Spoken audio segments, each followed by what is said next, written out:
스님 안녕하세요. 스님께 이렇게 질문 드릴 수 있게 되어 영광입니다. 저는 본불대에 입학해서 불교 공부도 배우고 있으며 백일기도도 입제 열심히 하고 있습니다. 그런데 다름이 아니오라.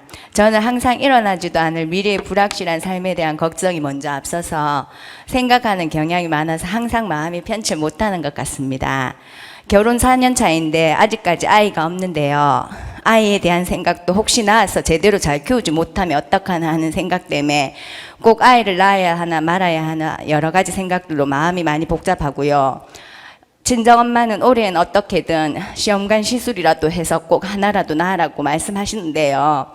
저는 또 미래의 불확실한 삶에 대한 걱정이 먼저 앞서서 굳이 의학의 힘까지 빌려서 억지로 또 낳아야 되나 말아야 되나 이런 또 생각을 했다가 또 한편으로는 나이도 있는데 하나는 낳아야 되지 않겠나 뭐 이렇게 하루에도 12번씩 마음이 바뀌곤 합니다.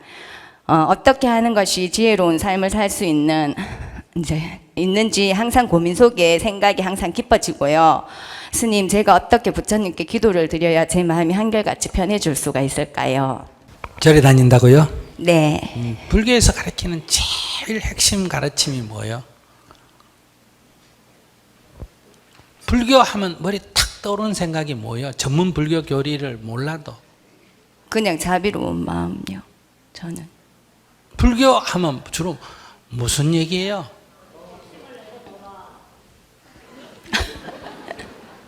인연. 불교하면 제일 떠오르는 말이 인연이란 말 아니에요, 그죠? 아이고 그것도 인연인가 보다 이런 말 해야 안 해요? 그래. 그러니까 인연이 되면 아기가 생기면 그것도 인연이고 아기가 안 생기면 그것도 뭐다? 인연이고. 무슨 말인지 이해하시겠어요? 네. 그러니까 다 인연 따라 오고 인연 따라 갈 거란 말이에요. 그래서 옛날에 이런 말이 있어요. 오는 사람 막지 말고 가는 사람 잡지 마라. 애기 생기는 거 안 생기려고 막지도 말고 네. 애기 안 생기는 거 생기려고 끌고 오지도 마라. 무슨 말인지 아시겠어요? 네. 그러니까 그냥 인연 따라 살면 돼. 그렇게 애기 문제는 그냥 불교 신자라면 인연 따라 부처님 인연 따라 그냥 살겠습니다. 이렇게 해서 일부러 없는 애기 만들려고 애쓰지 말고 또 애기 생긴 거 걱정이 돼가지고 애기 안 생기었으면 좋겠다 이래도 생각하지 말고 네. 그냥 생기면 그냥 키우면 어떻게 키우나 그 걱정 안 해도 되는 게 애기가 없을 때는 어떻게 키우나 걱정이 되는데 애기가 딱 생기면 그 생각이 저절로 없어져 버려요. 그거 뭐냐? 그걸 모성애라 그래요. 뭐라고? 모성애. 그러니까 모성의 본능이야. 그러니까 아기가 없는 경우에는 그런 생각이 드는 게 충분한데 그건 아기가 생기면 생각이 절로 바뀌어 버려요. 다람쥐는 자기가 새끼 나가 키울 자신 있어가 다람쥐 나가 새끼 키울까? 그 조그마한 다람쥐도 쥐도 고양이도 새끼 나가 키우는데 그것도 야외에서 새끼 나가 키우는데 자기가 애 나가 못 키울 이유가 뭐가 있어? 아무 이유가 없어. 애기 낳으면 저절로 자동으로 애기를 키우려고 하는 모성의 본능이 생겨. 우리 신체 구조가 그래 돼 있어. 그런데 자꾸 혹시나 또 잘 못 키우면 어떡할까요? 불안함이 자꾸. 그건 없을 때 생각이 생겨요. 생기면 안 그래? 생기면 어야든지 키워야 된다 이 생각이 들어. 그래서 가끔은 이제 이 뇌에 고장이 생겨가지고 아기를 갖다 버리는 사람 이런 사람이 있기는 있는데 그거는 생명의 본능은 아니야. 그런 이제 이 정신적인 질환 때문에 그런 현상이 생기는 거예요. 자기가 무슨 정신적으로 무슨 치유를 받아야 할 수준, 그 정신과에 가서 검사를 해보면 돼.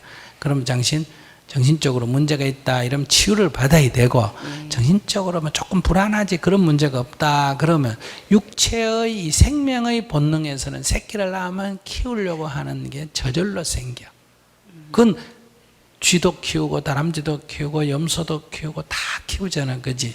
그렇기 때문에 그 생명 자체가 그런 원리로 돼 있어. 그래서 그건 너무 걱정 안 해도 된다.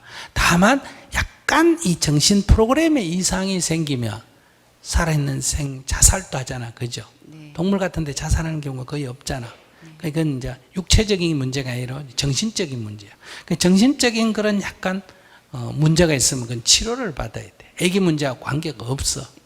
그러니까 우선 자기가 그런 불안이 생기면 우선 정신과에 가서 치료를 해보고 치료가 필요하다면 치료를 하면 되고 크게 문제 없습니다 하면 괜찮아. 그건 이거 애기하고 별개 문제야.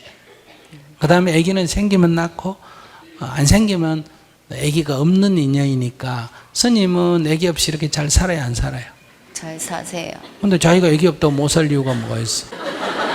그러면 스님 굳이 근데 그러면 자기는 시험관 시술을 해야 하나요? 그럼 꼭 낳고 싶으면 근데 불안. 낳고 싶으면 하는데 자기는 그게 꼭 불안한데 굳이 그거를 시술할 필요가 뭐가 있어? 불안한데. 근데 저희 남편이 하나밖에 없는 외아들이거든요. 요새 앞으로 다 외아들이에요. 전부 다. 이제 외아들이란 건 아무 의미가 없어. 외아들이 아니라 앞으로 외아이예요. 전부 다. 아들은 고사하고 딸도 하나밖에 없는 경우가 허다한 시대이기 때문에 그거는 이제 옛날 문화로는 그게 중요한데 지금은 이제 그런 시대가 지나가 버렸어. 그래서 그 큰 문제 안 돼. 그러면 저희 부부는 둘이 지금 그렇게 어떠냐면 우리나라에도 아직도 아기를 낳아서 예를 들면 미혼모라든지 여러 가지 문제로 아기 낳아가 못 키우는 사람이 있어요, 없어요? 그런 사람 애들한테 데려다 키우면 돼요. 그래도 되고 시험관 아기로 해도 되고. 그러니까 신체 남편하고 자기하고 누구한테 문제가 있어요? 둘 다 서로 문제는 없는데 제가 착상이 정밀 검사를 했는데 예, 전혀 문제가 했는데 없어. 없는데 제가 착상이 잘 안 된다고. 잘 안 된다. 예, 그런 거는 막 맞아요. 없는 게 낫겠다 이런 얘기 아닐까? 그래요. 그럼 아니 근데 그러면 둘이 그렇게 자식이 없이 둘이 그렇게 살면은 대도 자기 없어도 자기는 자식이 없어도 둘이고 나는 혼자잖아. 혼자도 아니, 혹시나 사는데. 또 요새는 뭐라고? 이렇게 보면 아까 저 뒤에 질문자님 말씀하신 것처럼 뭐 이렇게 남편이 바람이 날 수도 있고 이렇잖아요. 그러니까 저희 친정 엄마는 하는 말이 둘이 사이가 영원히 좋을 수 없다. 자기 자식 있어야지. 자식이 있는데도 저런 셋이나 있는데 저런데 하나도 아니고 몇 키나 셋이나 있는데도 저짓 하는데 그러면 근데 저희는 아무 그 문제가 애기 있다고 없네요. 믿을 수 없어. 그건 애기하고 아무 관계가 없어. 그럴 사람은 애기가 5 있어서 그 짓 하고 안 할 사람은 우리 같이 하나도 없어도 그 짓 안 한 사람도 있고 그 사람 따라 틀려. 아, 그러면 스님 말씀대로 굳이 뭐 그렇게 불안하고 이러면 뭐 불안하지 마라 이렇게 내가 말해줘도 자꾸 불안한 거 그거 아무 소용이 없잖아, 그지? 그러면 그래, 자꾸 뭐 제가요. 인연 따라 뭐 애기가 미래에 생기면 대한 그 불확실한 삶에 대한 자꾸 이렇게 고민에 빠지는 게 그거는 그게 정신질환에 속하지. 네, 그러니까 그건 스님은 정신과 항상 치료를 업식을 말씀하시잖아요. 아니 그건 그러면 제 정신불안에 속한 정신불안은 정신질환에 속해. 아, 그럼 그건 치료받아야 돼. 그럼 내 업식하고 이런 건 관계가 없는 거예요? 업식이 그렇게 지금 병들었다는 아, 거죠. 업에 지금 이게 프로그램이 이상이 생겨서 불안 심리가 일어나니까 그건 정신과에 가서 치료받아야 돼. 안정제를 먹는다든지. 근데 그 불안이 자기가 아기를 낳을까 말까 남 어떻게 키울까 이런 생각을 하니 불안해지는 거 아니야. 네. 그 자기가 오늘 이제 보면 듣고 아 그래 인연 따라 생기면 키우고 안 생기면 뭐 안 키워도 좋고 무자식 상팔자라 그러잖아. 그죠? 네. 둘이 생기면 둘이 키우고 이렇게 생각을 해버리면 불안이 안 일어나지. 그렇게 자꾸 생각하면. 편안하게 마음을 가져야 된다. 이 말씀. 편안하게 마음을 가지려고 해도 마음이 안 편안한데 뭐. 그러니까요. 이 마음이라는 게 내가 편안하게 가져야지 한다고 이게 편안해지는 게 아니고 네. 뭐 생기면 키우고 안 생기면 안 키우지 이렇게 생각하면 마음이 편안해지고 예. 편안하게 가져야지 한다고 마음이 편안해지는 게 아니다 이 말이야. 그럼 기도는 어떻게 할까요, 스님? 인연 따라 살겠습니다. 이렇게 아, 기도하면 돼. 그렇게. 인연 따라 살겠습니다. 생기면 생기는 인연 따라 안 생기면 안 생기는 인연 따라 뭐 남편이 딴 여자 가면 가라 그러고 또 나도 또 혼자 살고 스님은 평생 혼자 사는데 나는 그걸 한번 살아봤잖아. 뭐 자기가 나보다 손해날 건 하나도 없잖아. 또 괜찮은 남자 있으면 또 같이 살고 옛날에는 한 번 결혼하면 다시는 2번 결혼 못하게 돼 있으니까 이게 어렵지만은 지금은 뭐, 안 그래도 되잖아. 그지? 그러니까 그런 것도 두려워할 필요가 없어. 뭐, 딴 여자 좋다고 가면, 가라. 그러고 또, 나도 딴 남자 만나면 되지.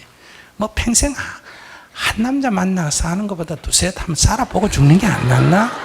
근데 내가 이 남자, 저 남자 이렇게 하면, 난 사람들이 나보고 도덕적으로 욕을 해야 안 해요?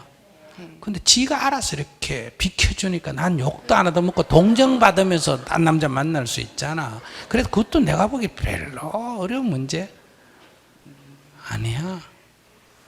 자식이 있으면 저게 딴 남자를 만나려고 그래도 또 애들 눈치 봐야 되나 안 봐야 되나? 봐야 되는데 애들 없으면 그건 더 좋지. 그래서 뭐 문제가 아무것도 안 되는데 왜 자꾸 그래 문제를 삼아? 네, 괴롭고 싶어 그렇게? 아니요. 알겠습니다. 감사합니다.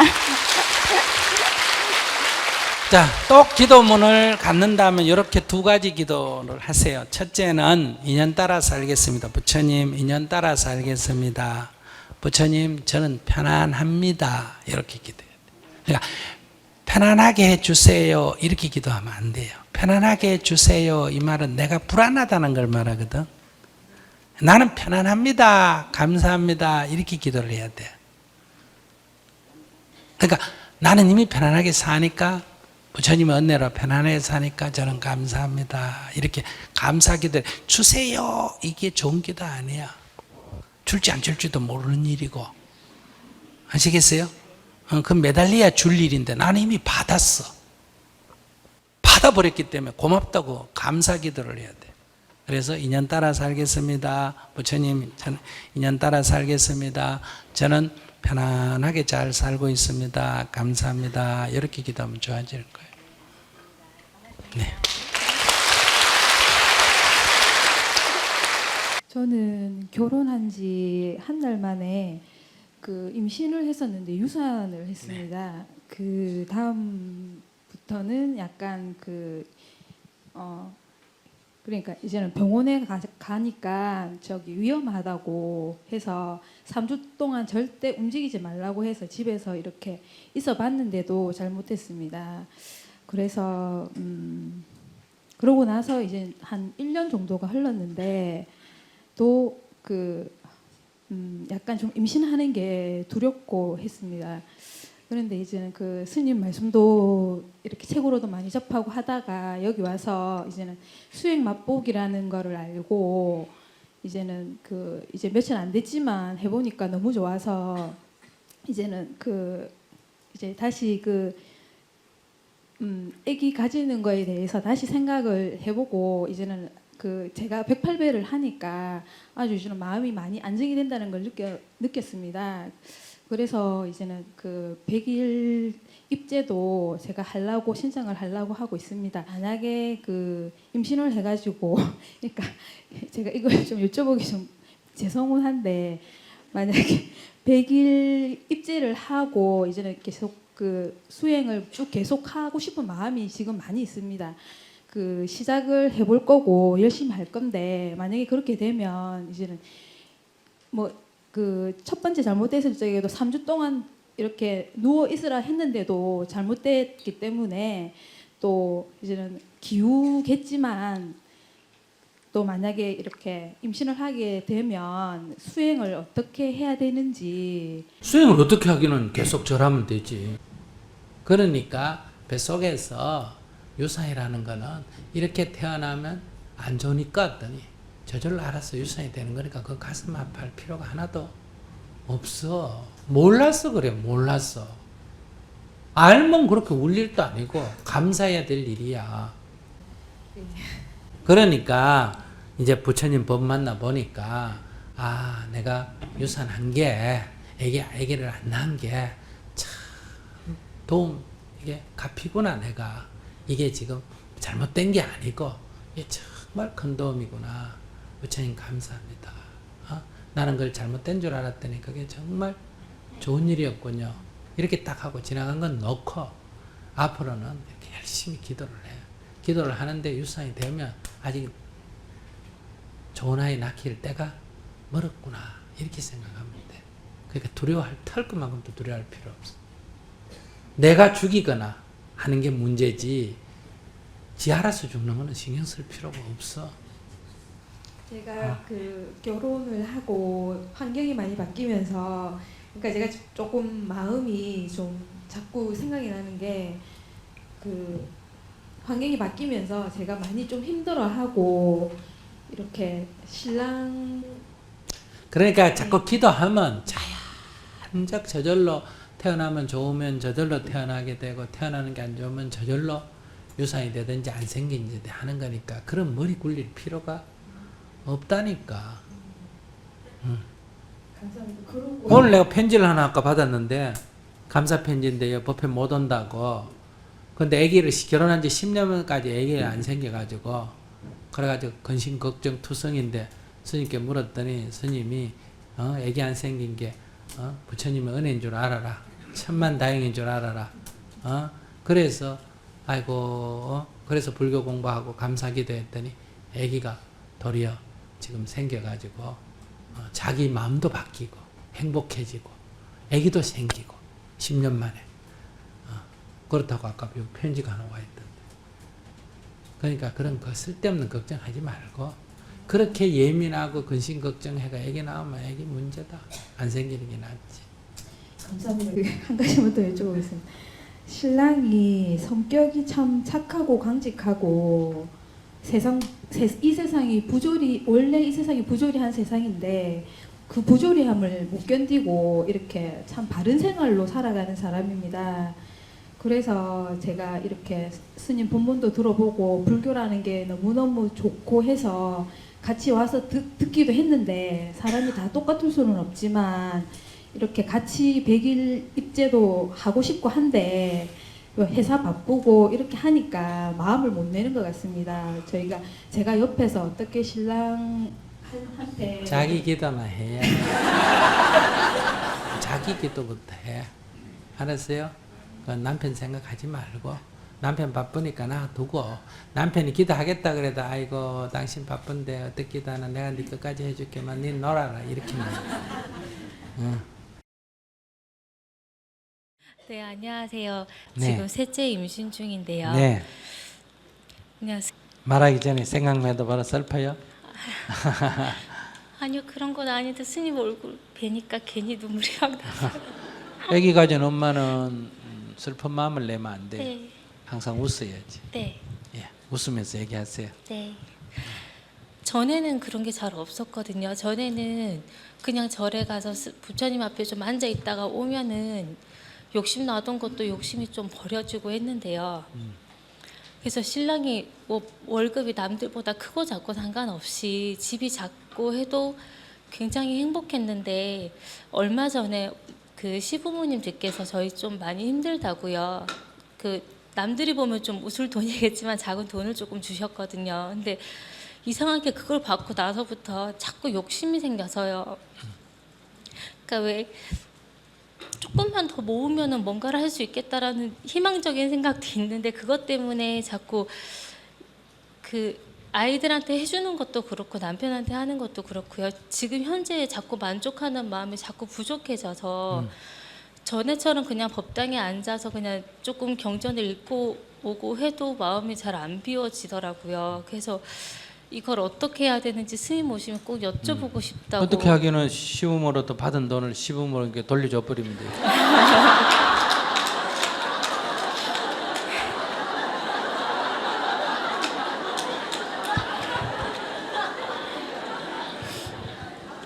가서 돌려주면서 네. 아이고 어머님 저희들 생각해서 이렇게 주셔서 감사합니다. 그런데 이 돈을 받고부터 네. 제가 자꾸 욕심이 생겨가지고 그래 애 가진 엄마가 욕심이 있으면 애한테 안 네. 좋다는데 제가 이 돈을 보니 자꾸 욕심이 나서 네. 그렇게 애 다 키우고 난 뒤에 그때 제가 혹시 뭐 그때까지도 돈이 안 없어지고 있으면 네. 그때 제가 달라 그럴 테니까 그냥 어머니 그냥 보관하세요 하고 돌려줘 버렸어요.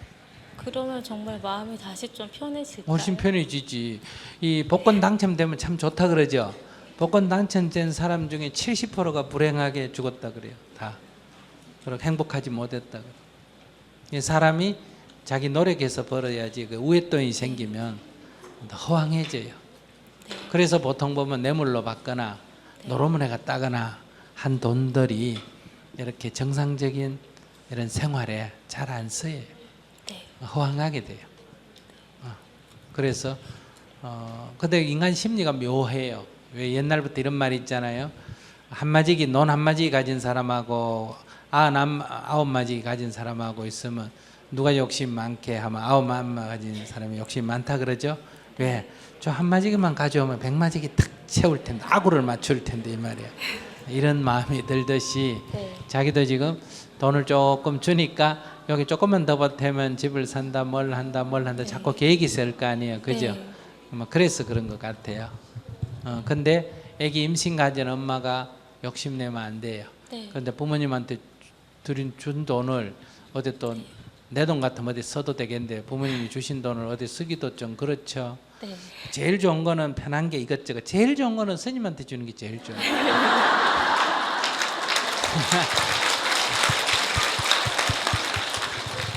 그래서 북한에 굶어 죽는 아이들, 인도에 가난한 아이들 이런 데 쓰는 게 제일 좋은데 네. 근데 이제 이게 내 돈 갖고 쓰면 내가 괜찮은데 어머니 돈을 받아가지고 이렇게 갖고 있기 때문에 어머니가 나중에 돈 어떻게 했나 해가지고 뭐 어디 보시해버렸다 그러면 어머니도 섭섭해 할까 안 할까 하겠죠. 그래서 내가 차선책은 뭐다? 어머니한테 돌려도 줘버리는 거다. 네. 알았어요? 네. 감사합니다. 예.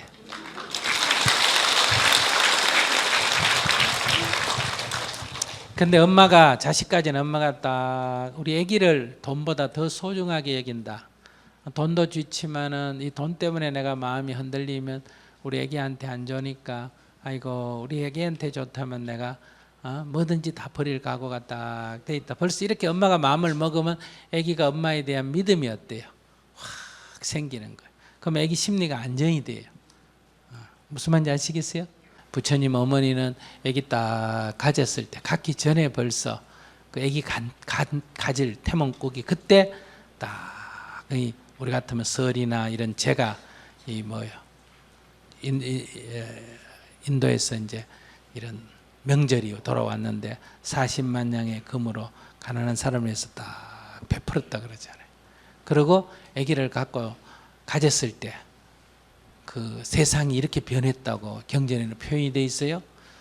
토끼와 사자가 같이 뛰놀고 뱀과 개구리가 같이 뛰놀았다. 토끼가 사자가 토끼를 잡아먹는 게 보통이고 뱀이 개구리를 잡아먹는 게 보통이잖아요. 그죠? 그러니까 약육강식, 적자생존 우리가 뭐든지 이렇게 살심을 불러일으키잖아요. 맛있는 거 잡아먹고 싶고 이렇게. 그런데 아기 갖고 나서는 그런 생각을 안 했다 이거예요. 뱀하고 개구리가 같이 뛰노는 사자와 토끼가 같이 뛰노는 그 말은 엄마 마음에 아무런 살심이 없었다.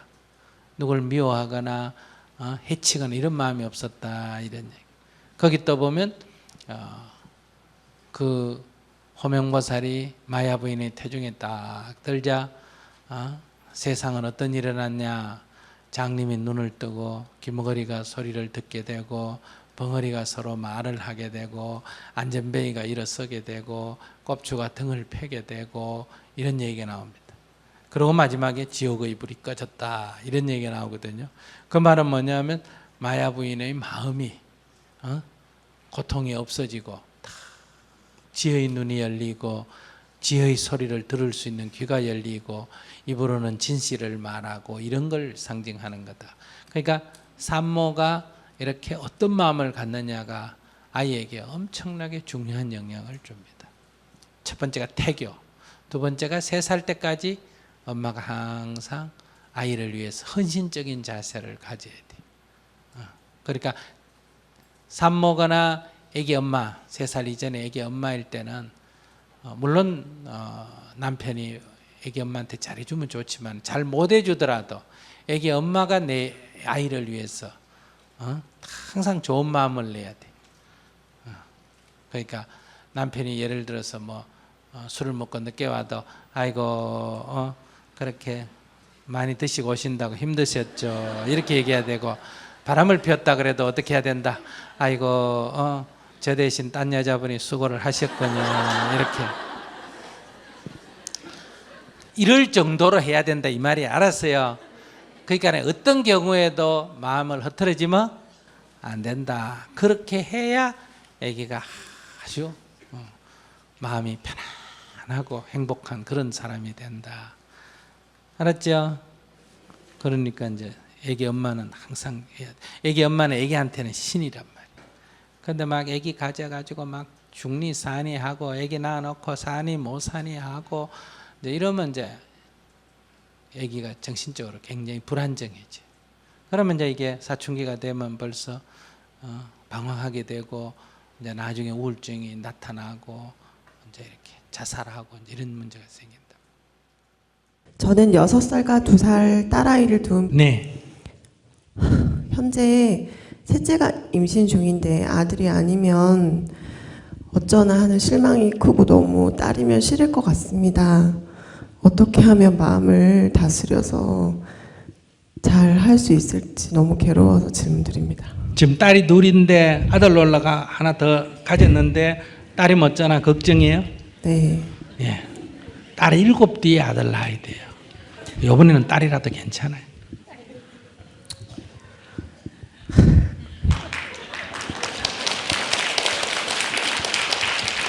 아직 셋밖에 아닌데 그걸 갖고 그래. 7 정도 놓고 7 정도 놓으면 7번째 이제 딸을 끝순이라든지 말순이라든지 끝냄이라든지 이제 이렇게 이름을 적으면 돼요. 그럼 8번째 이제 아들이 나올 차례예요. 괜찮아요. 아니 제가 어린 시절에 네. 이렇게 아빠가 항상 저를 좀 항상 부족하고 좀 불만에 차서 이렇게 말씀을 하시다 보니까 네. 그 2 딸아이한테 제 그런 안 좋은 모습이 자꾸 보이더라고요. 어린 시절에 싫었던 내 모습이 보이면서 아들이면 좀 다르지 않을까 항상 그런 거를 듣고 자라서 그러니까 자기가 아버지한테 자기가 딸이라고 조금 천대받았다 이거 아니야. 네. 그러면 자기가 내가 딸이라고 천대받았을 때 그게 너무나 합당했어요? 조금 부당했어요? 부당했어요. 그러면 자기는 부당한 짓을 해야 돼요? 안 해야 돼요? 어? 안 해야 돼? 안 해야 돼? 안 해야 돼요. 근데 왜 자기 아버지 닮아가 부당한 짓을 해요? 근데 그게 법문을 들을 땐 되는데 애들을 딱 보면 또 안 되더라고요. 그래서 옛날부터 이 못된 시어머니 밑에서 모진 며느리가 나온다 이런 말이 있어요. 자기가 그 꼴이에요 지금. 내가 시어머니로부터 구박을 많이 받았으면 나는 며느리한테 구박을 안 해야지 이렇게 해야 되고, 내가 딸로서 좀 천대를 받았으면 나는 애를 낳으면 남녀차별을 안 해야지 이래야 세상이 좋아질 거 아니에요. 우리가 일본의 지배를 받으면서 많이 고통을 겪었으면 적어도 우리는 남의 나라를 지배를 안 해야지 이렇게. 그게 합당한 거 아닐까요? 근데 이 내리기란 게 있어요. 내리기. 내력. 즉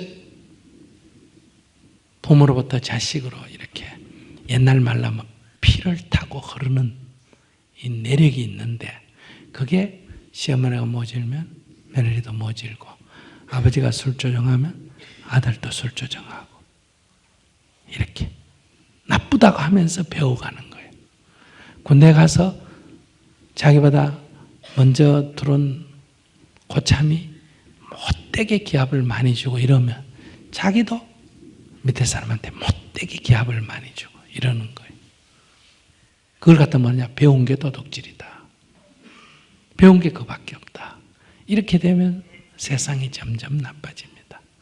나는 윗세대로부터 차별을 받았지만 그래서 나는 아랫세대에 차별을 하지 않겠다. 나는 시집살이를 살았지만 내 아들은 부모 눈치 안 보고 지부인하고 행복하게 살도록 해줘야 되겠다. 이렇게 바뀌어야 된다는 거예요. 그러니까 딸이기를 바라야 돼요.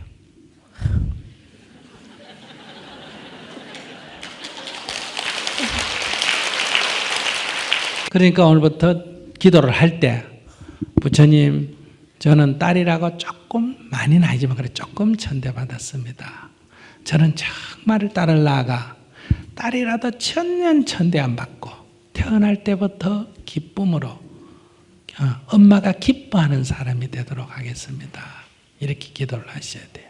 그래서 딸이기를 더 바라고 더 기뻐하고, 옛날에 우리 여기 나이 드신 분은 딸 놓은 부모가 다 산모는 엄청나게 고통스럽게 낳았는데도 이 딸을, 아기를 받는 사람이 뭐예요? 이러면 대답을 안 해요. 아들이면 그만 아이고 아들이다 이러고. 그래서 딸은 태어날 때부터 환영을 못 받았어. 이거를 수백 년을 이런 아픈 세월을 우리가 지나고 사는 거예요. 그리고 요즘 이 뭐예요? 이 뱃속에 있는 아이가 아들인지 딸인지 감식이 있죠, 그죠? 이런 거 보고 딸이면 죽여버리는, 지워버리는 이런 고통을 갖고 살았어요. 그래서 어떤 경우에 들어보면 7번째 낳는데 또 딸이니까 어미가 베개로 덮어가지고 죽이려고 하다가 차마 못 죽이가 살아남은, 그런데 그런 분 내가 많이 만나요. 아시겠어요? 그래서 그게 한이 돼 남아있어요. 엄마한테 얘기 들으니까 자기 죽여버리려고 베개로 눌렸다가 차마 못 죽여가지고 났다. 저 살았다 이거예요. 이건 자연계에는 그런 게 없습니다.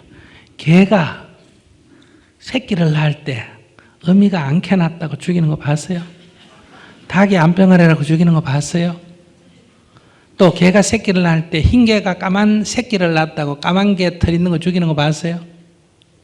사람만 얼굴이 검고 흰 것 같고 차별을 하고, 사람만 남자 여자 암수를 차별합니다. 이건 자연계에 없어요. 자연계에 없다는 것은 이것은 잘못된 거란 얘기예요. 그러니 자기는 진짜 벌받을 짓을 하고 있는 거예요. 어떻게 사람이 여자라서 여자로 태어난 생명이 태어나는 것을 기뻐해야지. 엄마부터, 남도 아니고 엄마가 지 자식이 태어났는데 딸이라고, 딸일까 봐 걱정하고 이래요. 딸이라고 지금 엑스레이 조사해가 확실하면 자기 약 먹을 수도 있겠네.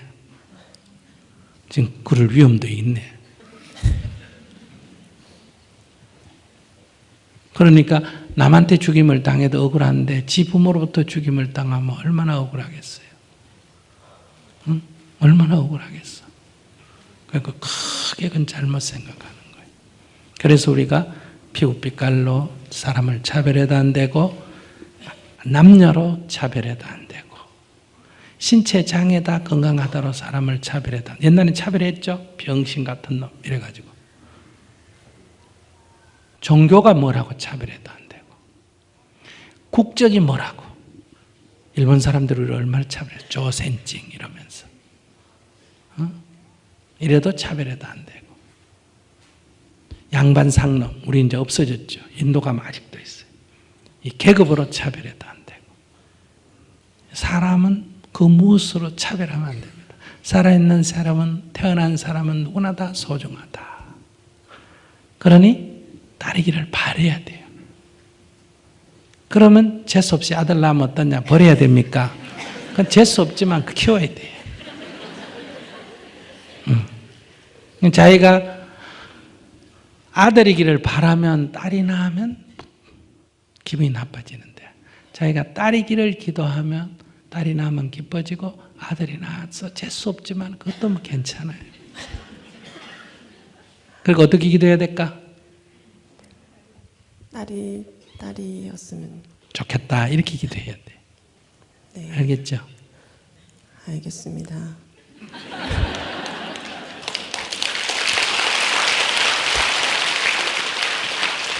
그때는 내 기도가 들어지지 않고 재수 없이 아들이 나오더라도 봐줘야 돼요.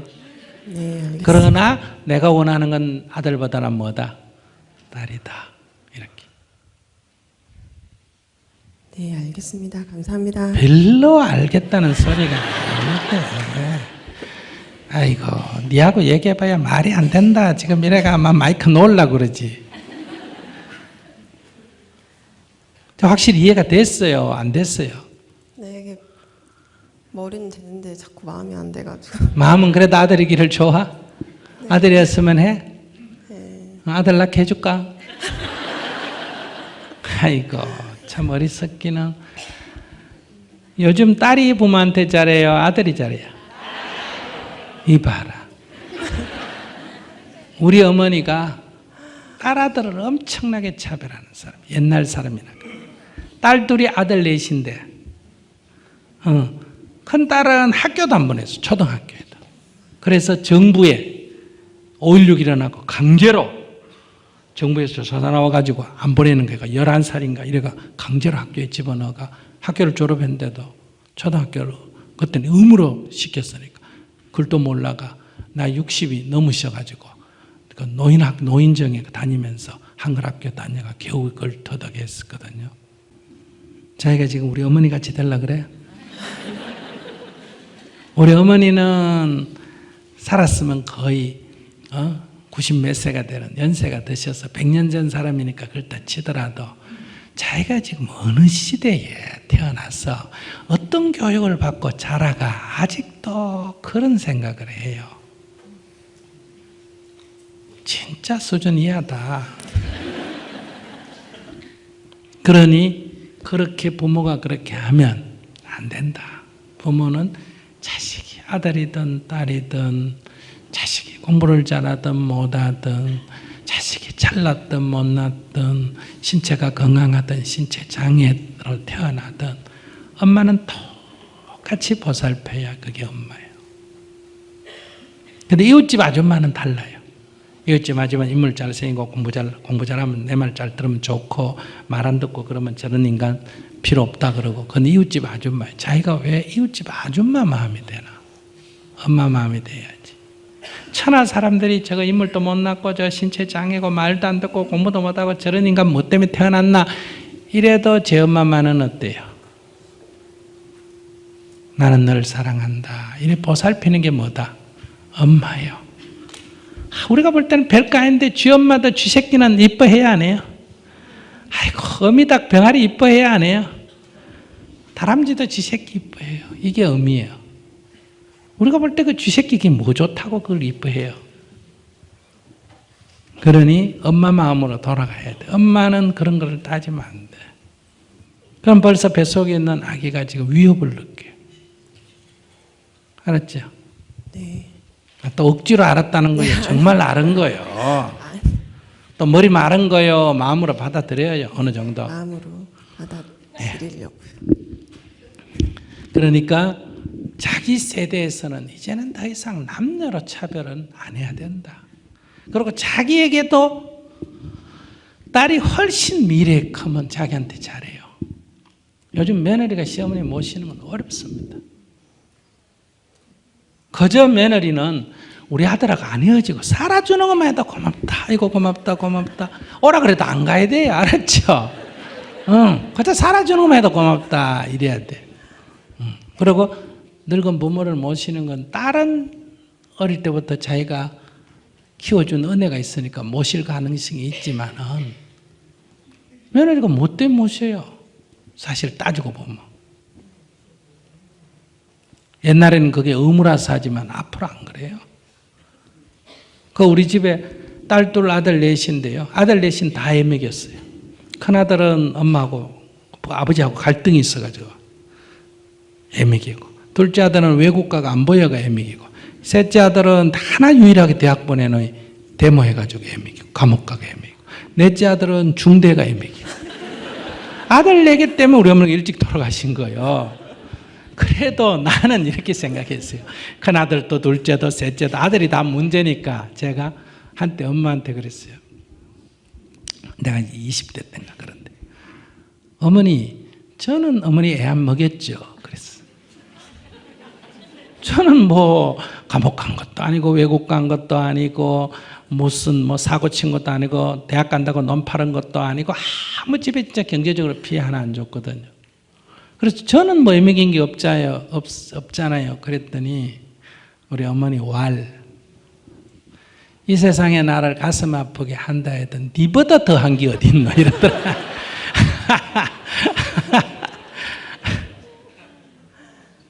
그러니까 자식이 감옥 간 것보다도 자식이 뭐 한 것보다도 이게 출가한 게 부모한테는 더 가슴 아프다는 거예요. 근데 나는 뭐 내가 뭐 딴 거 돈도 안 쓰고 이랬지 않나 하는데 부모는 그렇다는 거예요. 그러니까 이 자식 생각하고 부모 생각하고 다른 거예요. 응? 그러니까 그런 자식도 돌봐야 돼. 그래서 우리가 이 사회운동 할 때 보면 많은 젊은이들이 부모의 기대를 저버리고 좋은 대학 보내놓은 우리 세대는 감옥 가고 이런 사람 많았잖아. 그죠? 그럴 때 다 동진이 어쩌니 해도 다 불행해지면 떨어지는데 그래도 감옥에 면회 가고 몇 년 동안 먹을 거 넣어주는 건 누구밖에 없다? 부모밖에 없어요.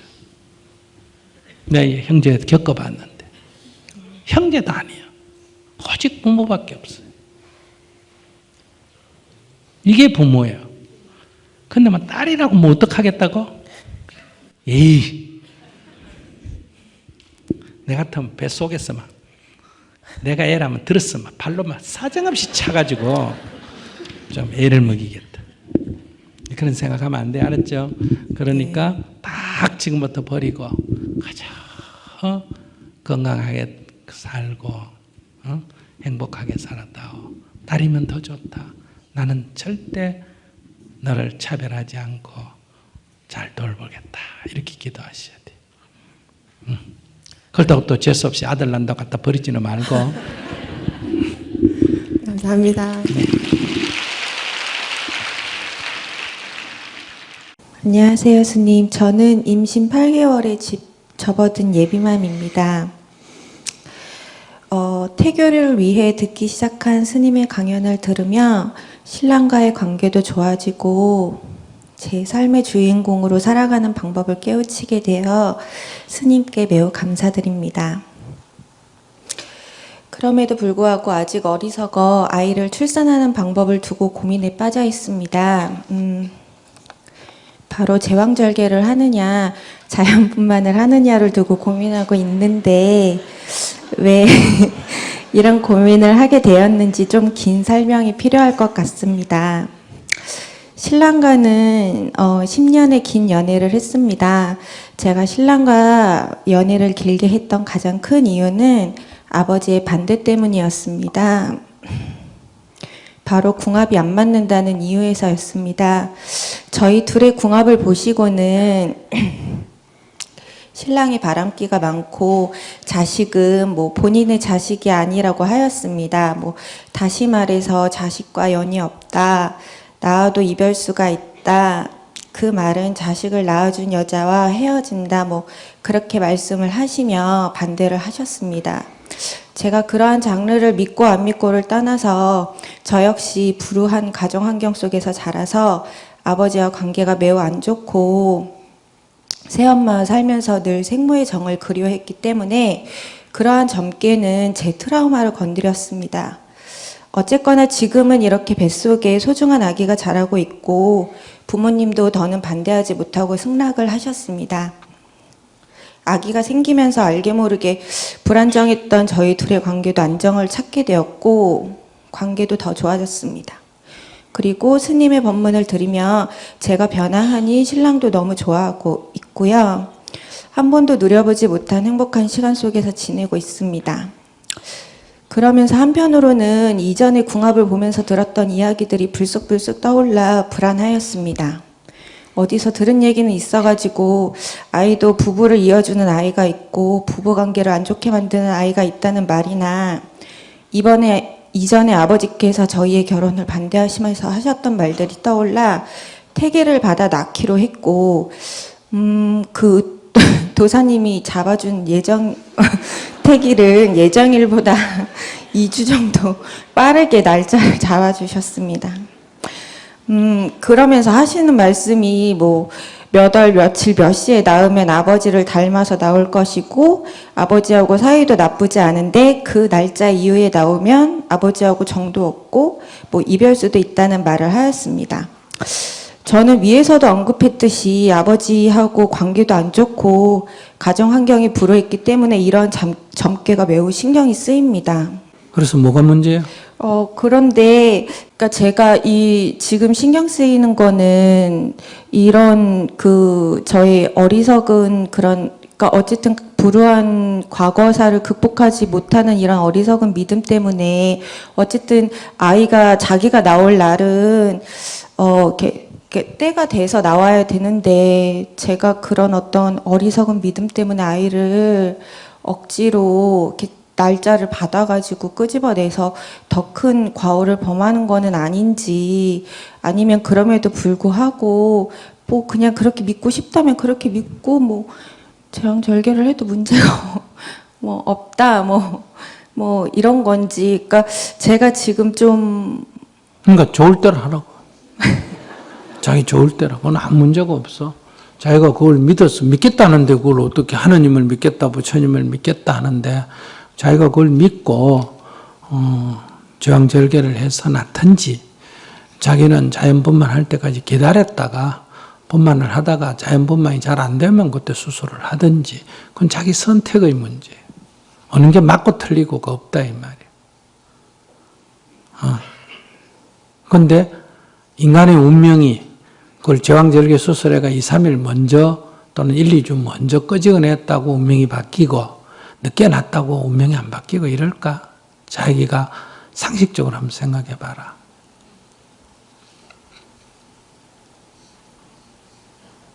자기가 중학교 3학년 때 4월 말 고4 수학 점수가 평소 80점 받는 거 60점 받았다고 자기 인생이 달라질까? 그때는 그게 굉장히 큰 일이지만은 지금 돌아보면 그건 아무것도 아니야. 그 뭐 80점 나오면 어떻고 60점 나오면 어떻겠어. 그 뭐 오늘 나오면 어떻고 내일 나오면 어떻겠어. 그런데 그걸 중요하게 생각하면 그렇게 하면 되지. 스님이 그 필요 없다, 틀렸다 이렇게 말할 수가 없어. 왜냐하면 믿음이라는 건 주관이기 때문에. 그러니까 자기가 제왕절개 수술을 해서 아이가 문제가 없으면 참 잘했다 이럴 거고 아이가 문제가 있으면 억지로 끄집어내가지고 문제가 있구나 이렇게 생각을 할 가능성이 높고 그냥 다리 다쳐서 나았는데 아무 문제가 없으면 오히려 제 날 때 나는 게 낫겠구나 이렇게 생각하고 문제가 있으면 아이고 그 도사 말 듣고 일찍 꺼냈으면 좋았을 걸 그렇게 생각하는 거예요. 이게 무슨 일찍 꺼내면 아무 문제가 없고 그냥 나면 문제가 있고 그냥 나면 아무 문제가 없고 일찍 나면 문제가 있고 이런 건 아니라는 거예요. 그래서 자기 같은 생각은 어느 쪽을 해도 아이가 말을 안 들으면 이제 후회하게 돼. 근데 애들이란 거는 말 듣기가 쉬워요? 안 듣기가 쉬워요? 그래서 자기는 어느 쪽을 해도 후회할 확률이 90%예요. 애라는 건 원래 말을 안 듣게 돼 있기 때문에. 그러니까 나같이 애는 원래 말 안 듣는다 이렇게 생각하고 있으면 어느 쪽을 놔도 아무 문제가 없어. 왜? 애가 말 안 듣는 거하고 그하고 연결을 안 시키기 때문에. 애란 건 원래 크면 말 안 듣는 거야 이렇게 생각하기 때문에. 그리고 옛날에는 이혼하면 새로운 재혼을 못 하잖아. 그죠? 그래야 안 그래요? 그렇기 때문에 이건 굉장히 큰 일이에요. 근데 지금은 이혼하고 애 데리고 또 결혼하고 또 한 번 더 하고 또 해도 되는 시절이기 때문에 옛날에는 이혼이라는 것은 굉장히 안 좋은 사주에 속하지만은 지금은 이혼이라는 게 안 좋은 사주에 속하는 게 아니요. 나는 좋은 사주라고 생각합니다. 2번 결혼할 수 있기 때문에. 그리고 남편이 바람을 피우면 살고 싶으면 바람 피워도 살아야 되고 살기 싫으면 그냥 그 핑계 대고 안 살면 되고 그랬으면 그것도 크게 문제 아니에요. 둘이 떨어져 혼자 살면 어떠냐. 혼자 살고 싶으면 애기 내가 키우고 살면 되지. 그건 뭐가 문제예요?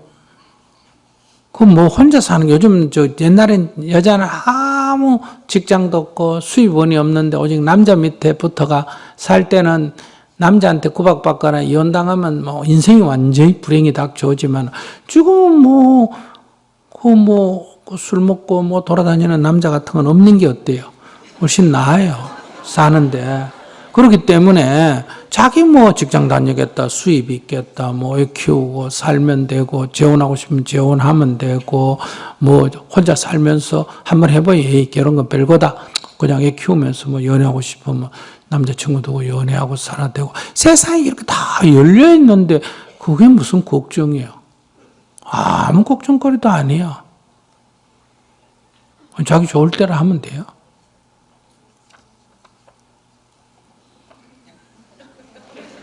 안 돼. 감사합니다. 네, 저는 이제 20살 때부터 어려운 시기가 많았는데 스님의 가르침으로 하루하루를 잘 살아내서 어느덧 제가 주부로 산 지 만 4년이 되었는데요. 이제 제가 아기를 가져보려고 하는데 제가 스님의 책 엄마 수업에서 제가 읽었어요. 스님께서 이제 옛날 양반가에서는 기도를 한 다음 좋은 날과 시간을 받고 부부가 목욕 재개하고 마음의 준비를 한 후에 합궁을 했다고 이렇게 알려주셨는데요. 이거를 좀 현대적으로 해석을 해서 제가 입퇴를 준비하기 위해서 드릴 수 있는 기도의 내용이나 방법이 궁금합니다. 그리고 또 저희 아이 아빠가 될 사람도 혹시 같이 드릴 수 있는 기도가 있는지 스님의 가르침 부탁드립니다. 뭐든지 물어라 그래서 뭐든지 묻는데 그거는 결혼해가 산 사람, 애들 많이 낳은 사람한테 물어봐야지. 그걸 혼자 사는 스님한테 물어보면 어떡해. 합궁을 어떻게 해야 되는지 이것까지도 나한테 물어보면 내가 뭐라고 대답을 해. 예. 제가 여쭤본 게 아니라요. 제가 아이 입퇴를 예. 준비하기 위해서 이제 네. 어떤 기도를 하면 좋을지. 네네. 네. 옛날에 사람들이 이제 좋은 아기를 낳기 위해서 또는 아들을 낳기 위해서 이렇게 옛날에는 그 사람에게 사주팔자가 있다 이렇게 믿었지 않습니까? 그죠?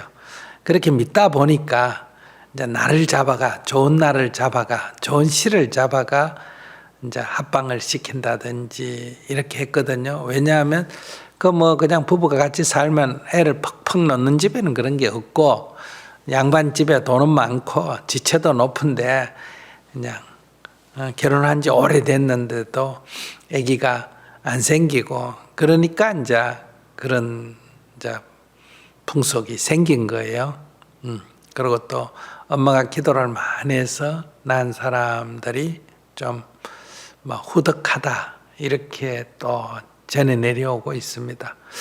그것이 너무 신비주의를 받아들일 것은 아니고 좀 일리도 있다. 무조건 맞다는 아니지만은 그럴 만한 어떤 이유도 좀 있다 이렇게 볼 수 있어요.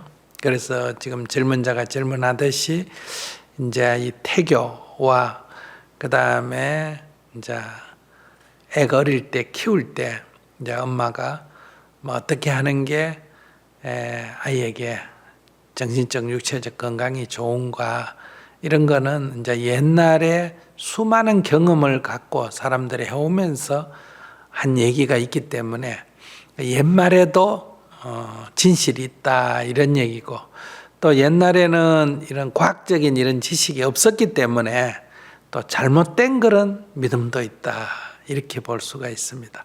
그러니까 이런 것이 옛말에 섞여 있다 이런 얘기요. 그럼 이것을 현대적으로 살펴봤을 때 이제 우리가 경험적으로 자신에게 한번 적용해 봅시다. 화가 되게 났다. 근심 걱정이 너무 많다. 이럴 때 소화가 잘 돼요, 안 돼요?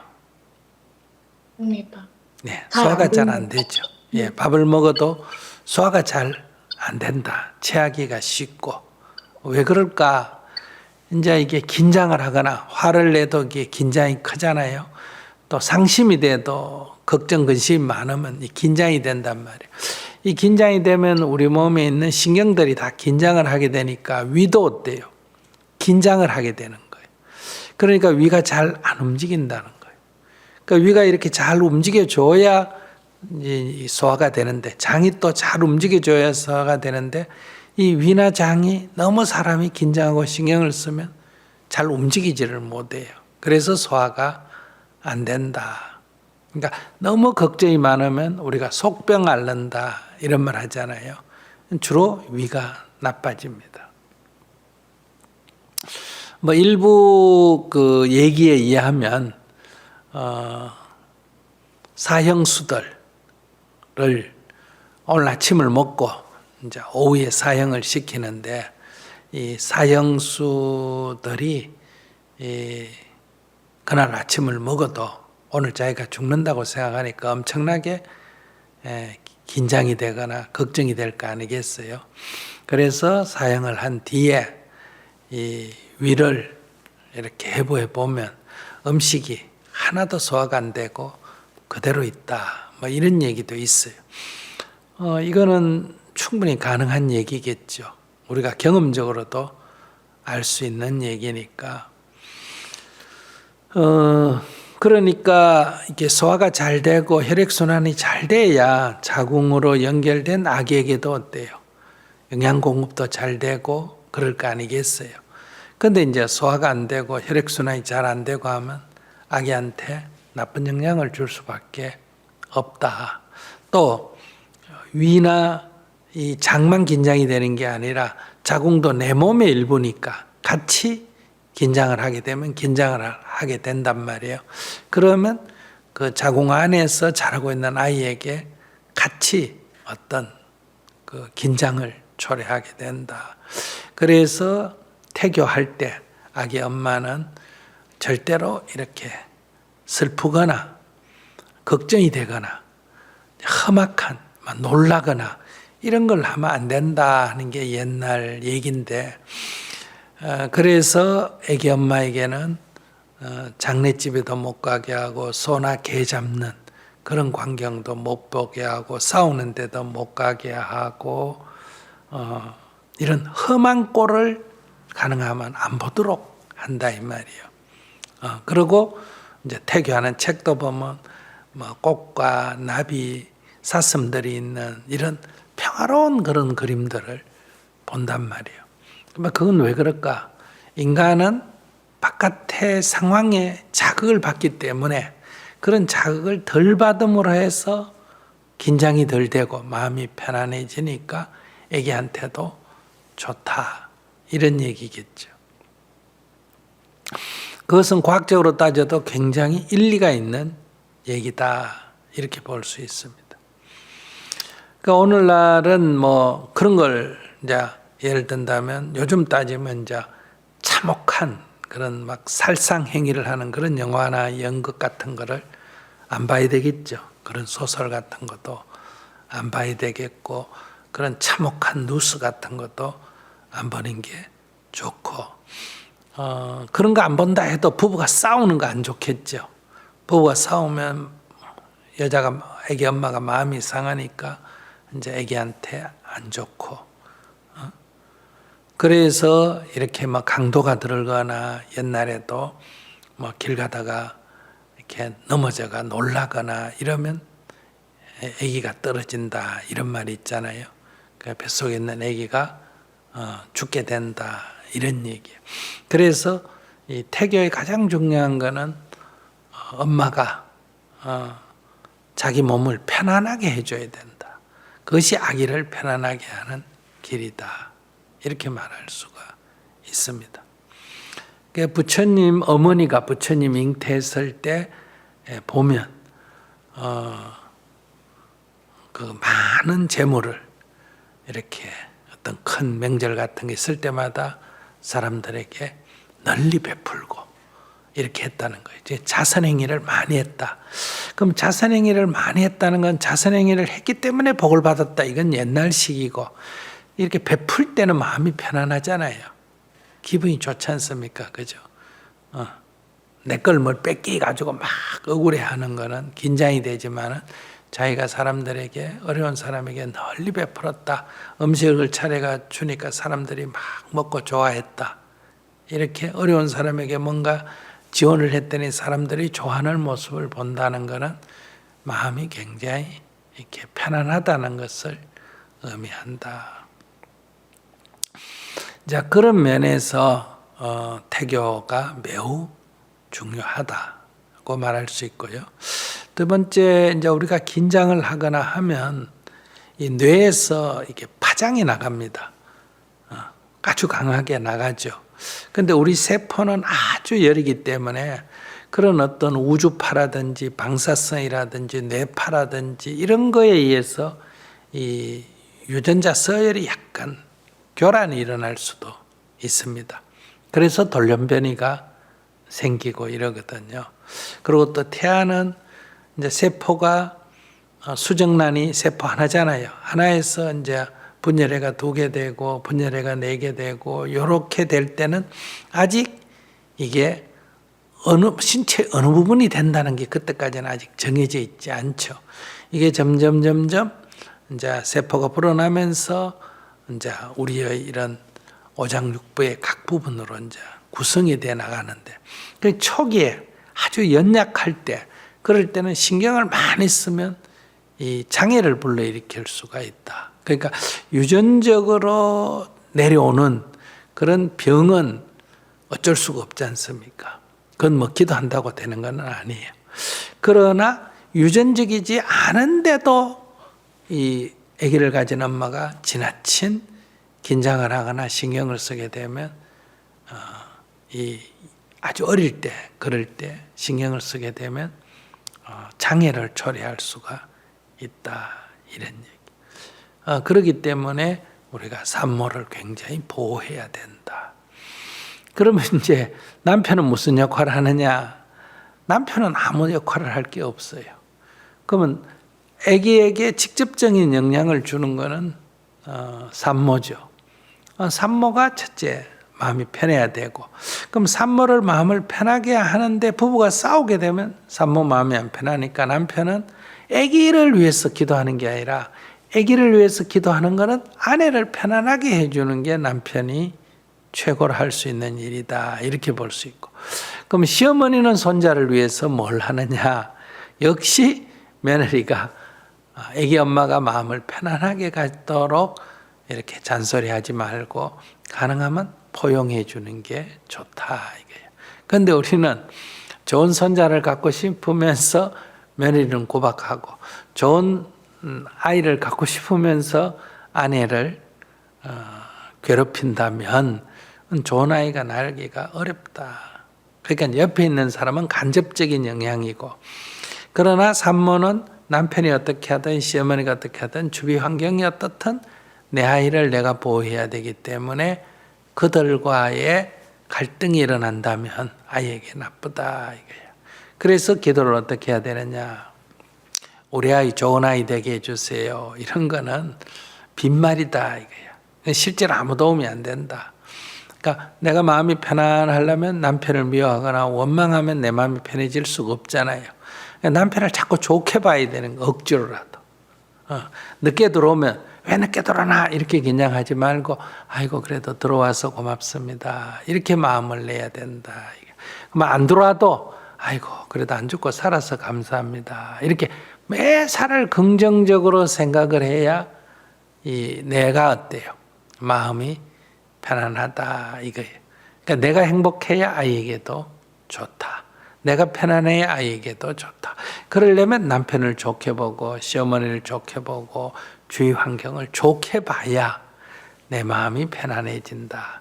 그래서 늘 감사하는 마음을 내야 돼요. 아기를 가진 사람은 항상 이것도 감사하고 저것도 감사하고, 이것도 다행이고 저것도 다행이고, 항상 이렇게 긍정적으로 보는 마음이 한다. 그래서 첫째, 감사 기도를 해야 한다.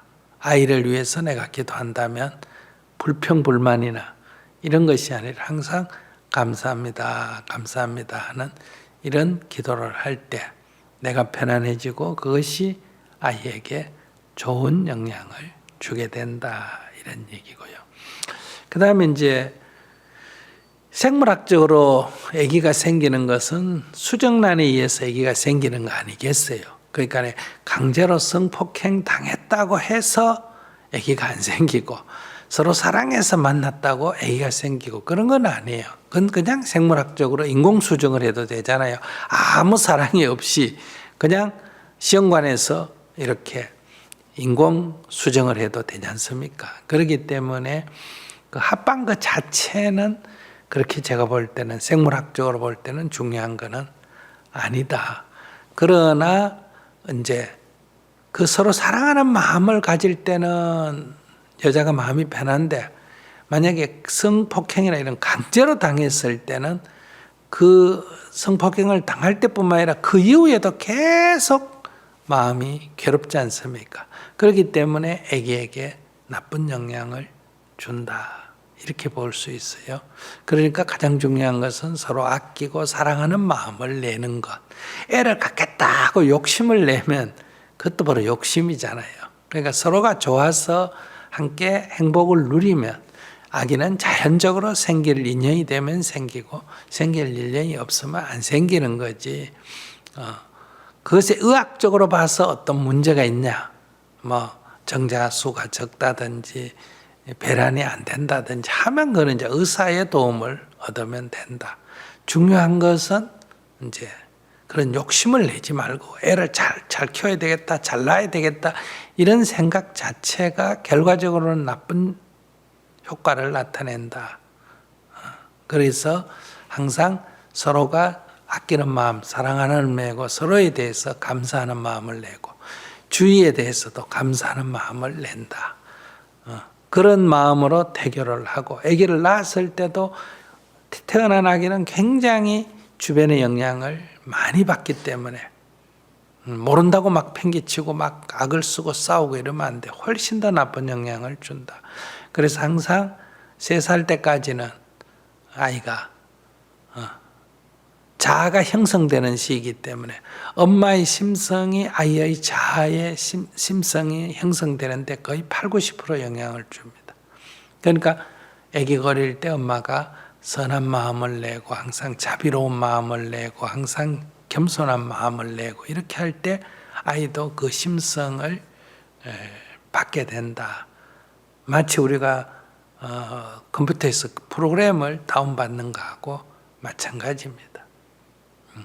그러면 아빠로부터 받는 건 없어요. 모든 생명은 엄마로부터 받는 거예요. 유전자적으로만 아빠로부터 받지. 여기서 엄마라는 것은 낳은 자를 뜻하는 게 아니에요. 인공 수정을 하고 인공자궁에서만 아기를 낳았다. 그건 그냥 생물학적인 거예요. 누가 데려와서 키우느냐. 그렇게 기른 자. 엄마라는 말은 낳은 자라는 뜻이 아니라 기른 자라는 뜻이.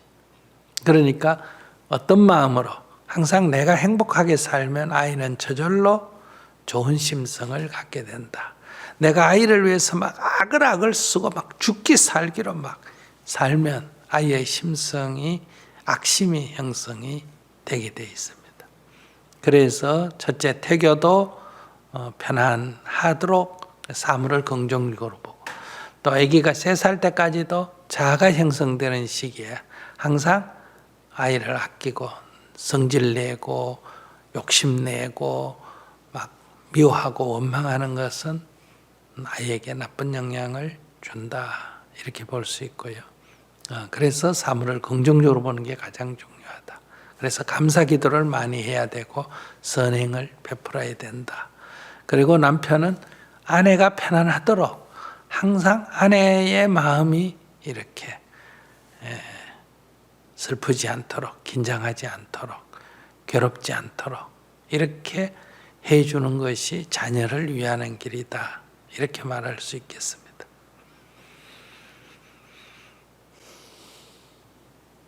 네, 더 질문이 있어요?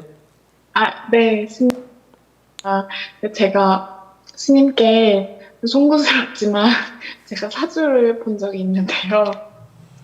제가 저한테 산액이 있다고 하셔가지고 사실 제가 그게 좀 마음에 많이 걸렸었어요. 이거를 제가 어떻게 받아들이면 좋을까요, 스님?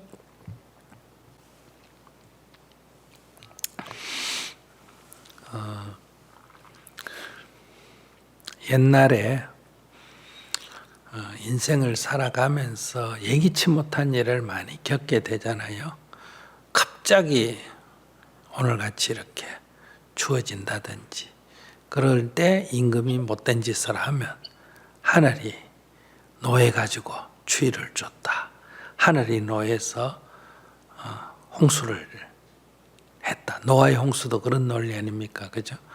하늘이 노해서 7년 가뭄을 줬다. 이런 식으로 얘기를 하지 않습니까?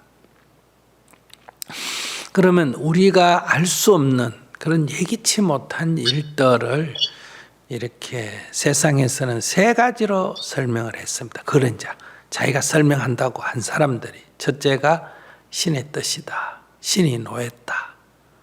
이렇게 신의 뜻이다. 그러니까 신이 노해가지고 징벌을 주거나 신이 감동을 해가지고 축복을 내린다. 은혜를 내린다. 가피를 내린다. 이런 게 하나 있고 두 번째는 이제 뭐냐. 이게 다 전생에 네가 지은 죄다. 네가 지은 복이다. 이런 논리가 있어요. 세 번째가 뭐냐. 네 태어났을 때의 생년월일시. 태어나는 연월일시 이게 사주거든요. 네가 어느 년에 어느 월에 어느 날에 어느 시에 태어났냐. 이 네 가지에서 너희 운명이 정해진다. 이게 사주 팔자론이라는 거예요. 그리고 옛날에는 이런 원리로 설명하면 그럴듯해요. 그리고 여성이든 남성이든 결혼을 딱 한 번밖에 못하고 그 다음에 그걸 부모가 결정해요. 본인은 전혀 결정권이 없고 그런데 그 잘못 만나면 어때요? 인생이 완전히 불행으로 떨어지거나 잘 만나면 팔자를 고친다는 일이 생기잖아요. 그런데 미리 만나볼 수도 없고 그러니까 이게 사주를 갖고 서로 맞춰가 궁합이 맞나 안 맞나 이래가지고 그래서라도 이걸 선택을 할 수밖에 없는 그런 시대예요. 근데 요즘은 서로가 만나보잖아, 그죠? 얼굴도 보죠. 두 번째, 손도 잡아보죠. 몇 년을 데이트도 해보고, 대화도 해보고, 뭐 어떤 사람들은 같이 자보기도 하고, 이거보다 더 잘할 수 있는 일이 어디 있어요?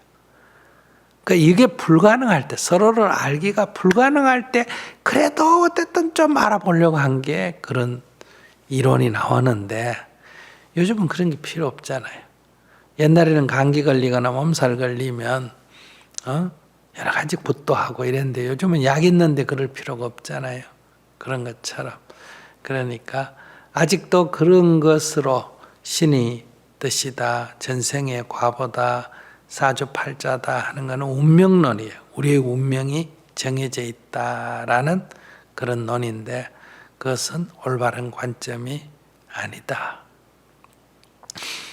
우리가 아까도 얘기했지만 아기가 장애가 되거나 아기가 뭐 문제가 있다 할 때 그것은 첫째 유전적으로 과학적으로 보면 문제가 있어서 그럴 수도 있고 유전적으로 문제가 없다면 산모가 아기를 태아교육에서 너무 긴장을 하거나 안 그러면 어떤 태아에게 나쁜 어떤 물질, 마약이나 뭐 이런 어떤 발암 물질을 먹었거나 이렇게 다 원인을 분석하면 나오지 않습니까? 그러니까 그래서 이게 뭔가 원인이 있는데 원인을 모르니까 이제 그런 세 가지 신의 뜻이라느니 전생에 지은 죄라느니 사주팔자라니 하는 거는 그 시대 사람들에게는 그렇게밖에 생각할 수가 없었다. 근데 그걸 오늘날도 그렇게 얘기한다면 그건 하나의 전통 문화지 진실하고는 거리가 멀다.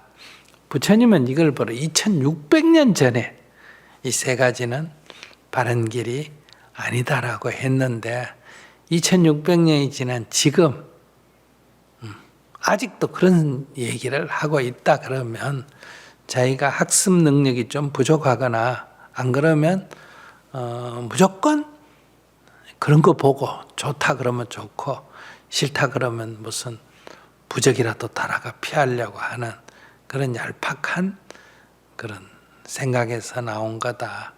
그러니까 불행이 언제 닥칠지 우리가 모르는 이 불안이 자꾸 이런 거를 부추긴다. 이런 얘기예요. 그런데 오늘날은 이런 사회 승진을 하거나 정치 지도자가 되거나 이런 데까지도 늘 그런 얘기를 나온다는 것은 참으로 안타까운 일이다. 그래서 부처님은 운명을 점치지 마라. 관상도 보지 말고 손금도 보지 말고 족상도 보지 말고 사주도 보지 말고 전생타령도 하지 마라. 남의 운명을 점치지 마라. 이렇게까지 말씀을 하셨는데 요즘은 스님이 그런 거 볼 줄 모르면 스님이 아닌 줄 알잖아요. 그러니까 이게 얼마나 잘못된 거냐. 이게 다 기복적인 그냥 그저 좋은 일만 생기고 아무것도 안 하고 좋은 일 생기고 나쁜 짓 실컷 해놓고 죄 벌 안 받으려고 하는 그런 헛된 심보에서 이런 것들이 자꾸 횡행한다. 그래서 사회가 불안정할수록 이런 일이 자꾸 더 생깁니다. 왜냐하면 사회가 불안정하면 자기의 미래가 분명하지 않으니까 불확실할수록 사람은 불안하니까 이런 것에 자꾸 빠져들게 된다. 그러니 젊은 사람이 그런 생각하지 말고 조금 더 분명하게 하는 게 좋겠다. 만약에 아기를 앞으로 인공 자궁에서 키워서 그러니까 인공수정에서 인공자궁에서 키워서 며칠 날 이제 아기 찾으러 가는데 그러면 전부 다 사주팔자 마차가 고날 찾으러 나오면 애들이 다 이 세상에서 좋은 사람이 될까? 응? 만약에 요즘 수정란을 이렇게 세포를 분열시키잖아, 그죠? 잘라가지고 4개의 세포를 만들어가 4명의 자궁에다가 넣으면 어때요? 똑같은 아이가 4명 나오잖아요. 그 4명의 운명이 똑같을까? 생긴 게 똑같다고? 그럼 관상학적으로는 똑같잖아요. 100% 똑같지. 그러니까 앞으로의 미래는 그런 얘기는 한때 그 시대에는 막 그렇게 믿고 그렇게 왜 그렇게 막 그게 한계니까. 그러나 오늘날까지도 그런 얘기 한다면 좀 어리석지 않나 저는 그렇게 생각을 해요. 그러나 믿음은 자유이기 때문에 그걸 믿고 안 믿고 저는 비판은 안 합니다. 왜냐하면 믿음은 자유이기 때문에 뭘 믿든 그는 그 사람의 자유다. 네, 스님 감사합니다. 잘 들리시나요? 네. 네, 그 엄마가 가장 편안한 마음을 가지고 사는 게 중요하다고 말씀해 주는데 그 말씀이 저도 되게 마음에 잘 와 닿았어요. 근데 저는 사실 스님이 말씀해 주신 거와 저는 반대의 성향을 가지고 있거든요. 아까 말씀하신 것처럼 긴장도 많이 하고 또 불안한 것도 많고 겁도 많고 또 예민하기도 하고 그래서 내가 아직 아기를 가질 준비가 안 된 건가? 좀 더 나 자신을 불교 용어를 사용하면 수행을 해서 좀 더 나를 좀 닦아야 하나 이런 생각이 들었습니다. 네. 감사합니다. 엄마는 아기에게 신입니다. 엄마는 아기가 볼 때는 엄마는 모든 걸 다 알고 모든 걸 다 하는 사람과 같다. 아시겠습니까? 그러니까 자기가 아기 같은 짓을 하면서 아기를 가지면 안 되겠지.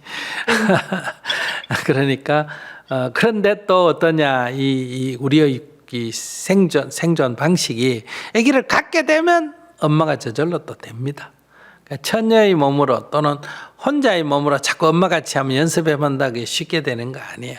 아기를 낳게 되면 아기가 울면 막 이제 어떤 처녀들을 어디 애기 키우는 어디 뭐 유아교육과 나왔다가 애기 키워라 그러면 애가 울면 막 신경질 납니다. 똥 놓다 막 냄새가 나고. 근데 애기를 낳아가 키우는 엄마한테는 애 똥 냄새가 안 나요. 자다가 12시에 일어나고 울어도 막 애 걱정부터 먼저 하지. 저절로 그렇게 돼요. 저절로 안 되면 어떻게 고양이가 새끼를 키우고 강아지가 새끼를 키우겠어요. 개가. 다 그 저절로 돼요. 그래 걱정하지 말고 결혼했으면 애를 푹 넣으면 저절로 그렇게 된다. 너무 걱정하지 마라. 아시겠어요? 네. 괜히 무슨 뭐 애는 어떻게 키우니 그런 책 잡고 보면 머리만 복잡해가 안 돼요. 단순한 게 좋다. 네, 알겠습니다. 네.